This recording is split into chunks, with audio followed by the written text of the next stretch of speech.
Πήγαμε σήμερα στο ψαράδικο και είδαμε πάρα πολλά ψάρια. Λοιπόν, όπως παλαμίδες, κοτσουμούρα, ζακέτες, περίεργο ψάρι, γαρίδα. Για να δούμε τι άλλο έχουμε. Προσφυγές, γόπα, θράψολα,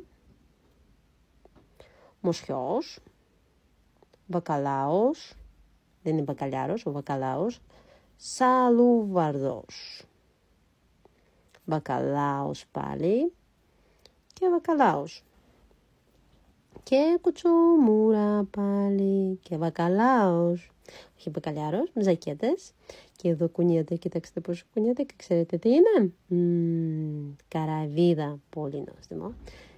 Λοιπόν, εδώ έχουμε φαγκρία.